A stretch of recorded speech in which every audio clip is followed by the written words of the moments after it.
This is the Italian Real Estate Podcast, here to help you with the ins and outs and basics of Italian real estate, presented by ItalianRealEstateLawyers.com. Hello there, and welcome to another edition of the Italian Real Estate Podcast, presented by ItalianRealEstateLawyers.com. Of course, we are back at it again with Italian attorney Marco Permunian. How are you doing today? Good, how are you? I am doing great, thank you. And of course, I'm Rafael Di Furia.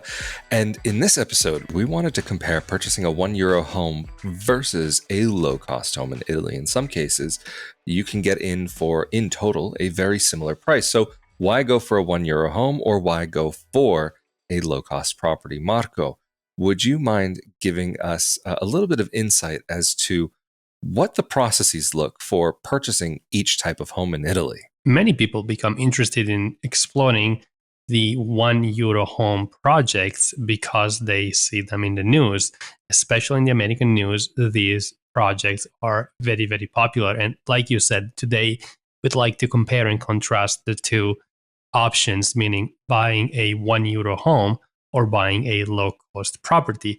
Now, I'll probably start by saying that these €1 home projects, they are not always as they seem, meaning that, for example, in some cases, they are described by the American media outlets, but they're not actually yet projects that have started. Rather, the town hall or the mayor are simply talking about starting a €1 home project. So in some cases, I've seen the American news describing these €1 home projects as projects that are very easy, projects that allow you to buy a €1 property in a idyllic town. And they describe the process as very easy and very convenient. But actually, in several cases, not always, but several cases, I've seen that these projects have not yet started. So they're talking about it. There are talks, maybe because other municipalities have done it. So the municipality in question wants to consider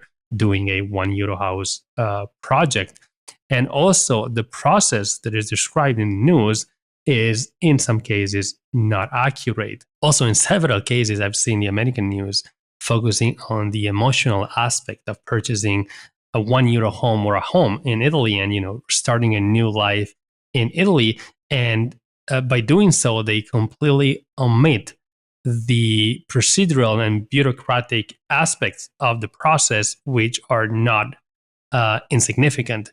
For example, in some cases, the application process per se is highly difficult. You need to act on time when the bid starts, so you need to submit your application, and you need to be faster than others. You also need to submit a renovation project where basically you describe how you will be renovating the property and how long that will take. By the way, very many municipalities, they set a specific timeline, which is generally between 1 and 3 years for you to complete the renovation project.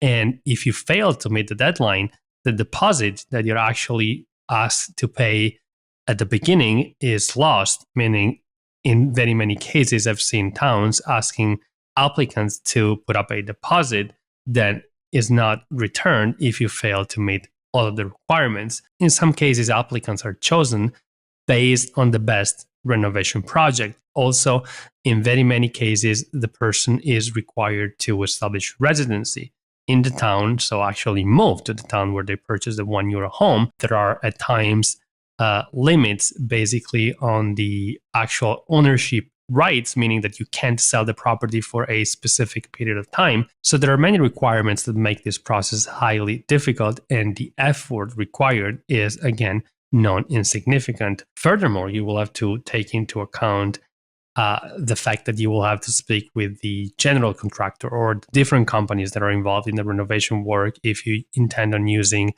several professionals, which is generally speaking the norm, especially in southern Italy, especially in isolated areas where these villages are located.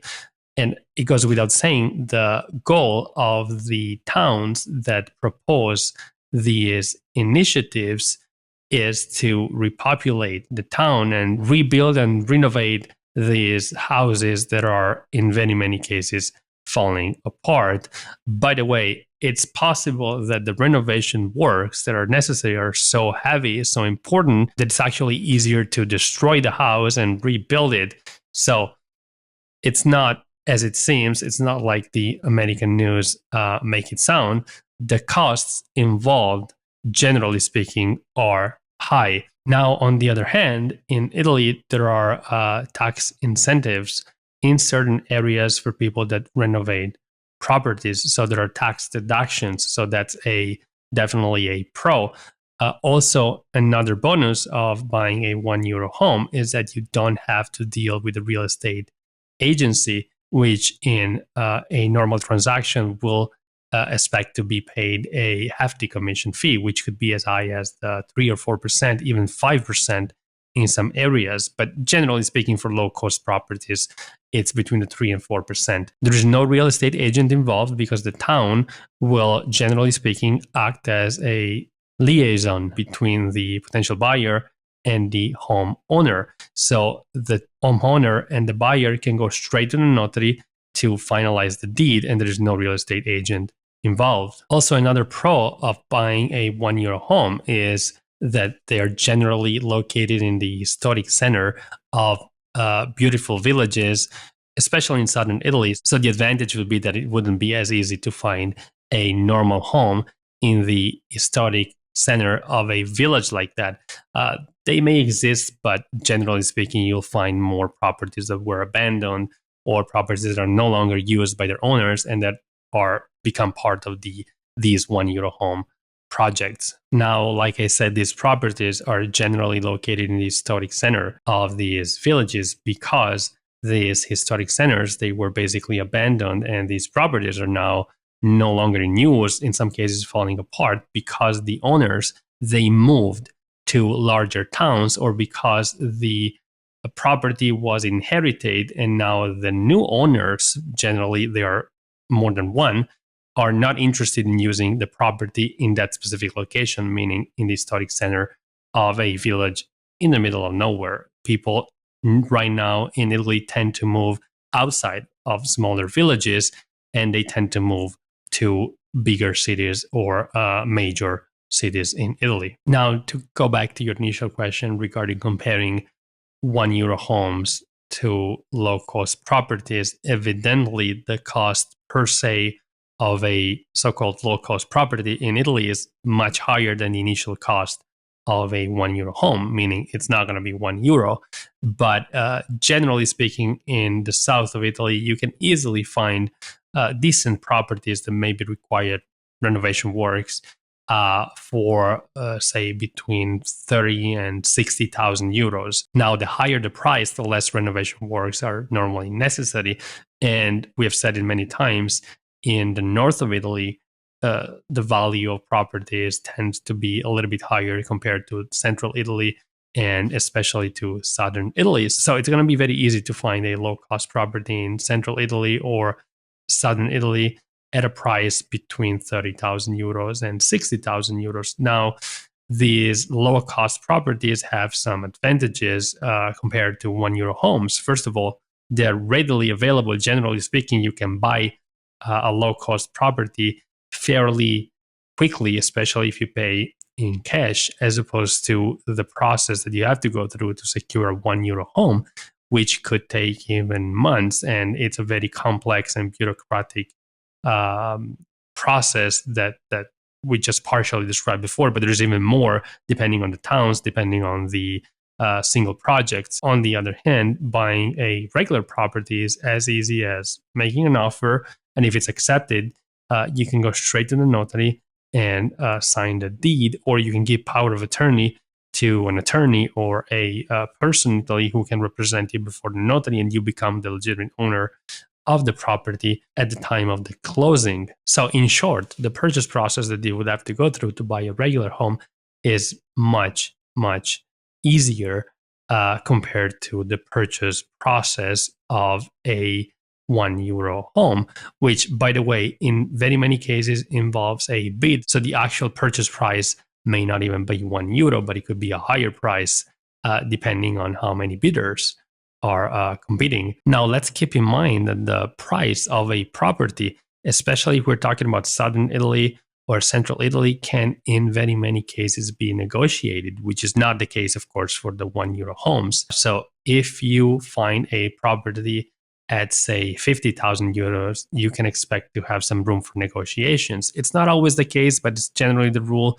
Homeowners, sellers in Italy, they tend to put higher prices because they expect those prices to be negotiated either by the potential buyer or by the potential buyer through the real estate agent. Also, when it comes to buying a regular property, one of the disadvantages is that you may have, and most likely you will have to deal with a real estate agent because the vast majority of properties in Italy is sold through a real estate agency. So you may have also to take into account those costs. Well, that's absolutely fascinating, Marco. And just out of curiosity, because you've mentioned a bit about northern and southern Italy, what would be maybe, say, an average costs per square meter that a person might be able to expect between the north and the south of the country? As I just mentioned, the north is clearly more expensive. For example, in the region of Tuscany, we're averaging about €2,500 per square meter. On the other hand, in the region of Sicily, we're averaging about €1,100 per square meter. And finally, in the region of Calabria, the average price per square meter is only €950. So, Marco, something though that I have to say strikes me a little strange is that when we're talking about €1 homes, that there's so many low-cost properties in Italy that people end up not really hearing about because, I mean, when we're talking about the news, we really only ever hear €1 home, €1 homes. I mean, what's your take on the situation? So don't get me wrong, they're wonderful projects, and the goal of the towns and the mayors is, generally speaking, a very good goal. So they want to repopulate the towns. They want to have better buildings in town, buildings that get renovated. And so I think it's a very honorable project. However, the news makes it sound like it's a huge project. Like in Italy, every house is being sold at €1, but we're actually talking about a handful of projects, especially at least recently.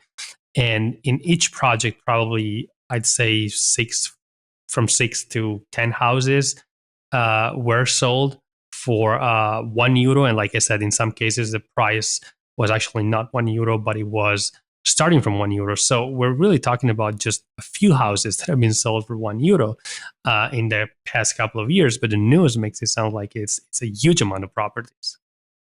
Yeah, it's always surprising to me because, I mean, there's so many wonderful locations in Italy, both in the north and the south. And when we're talking about the all-in total price for what someone may spend on a property, I'm always a bit shocked about how much some individuals are willing to invest into a location that might not necessarily be able to return on that value, at least in my personal opinion here. I think maybe we're kind of a similar mindset, if not maybe the exact same. But that I know of, even in the town where your main offices are located in Italy, the Rovigo, in the north of the country, not far from Venice and not far from Bologna, you can still get in at a very reasonable price, all in, with some apartments even ready to move in. Absolutely. But anyway, Marco, whether anybody is interested in a €1 home or a low-cost property in Italy, how can they get in contact with you and your team? People can contact us through our website, italianrealestatelawyers.com, or give us a call. Our phone number is on the website. Absolutely fantastic. And of course, if you're interested in more information about living in Italy and renting in Italy, purchasing in Italy, or whatever it may be that has to do with making a life or even living part of your life, part of the year in Italy, be sure that you're subscribed to this YouTube channel as well as the audio-only podcast. But of course, if you're subscribed to the YouTube channel, that means that you're also automatically subscribed to the Italian Citizenship podcast, where Marco and I talk about some of the practical aspects of legally being able to make Italy your home. And also, if you're interested in more about life abroad and living abroad from a dual citizen expat, be sure to come over to my YouTube channel, youtube.com/Rafael Di Furia, or you can find my YouTube channel or the audio-only podcast through a search on Google for Not Your Average Globetrotter. But of course, we have been here again with Italian attorney Marco Permunian from ItalianRealEstateLawyers.com. I'm Rafael Di Furia. Stay safe and healthy out there, and we will see you all next time. Later. Thank you.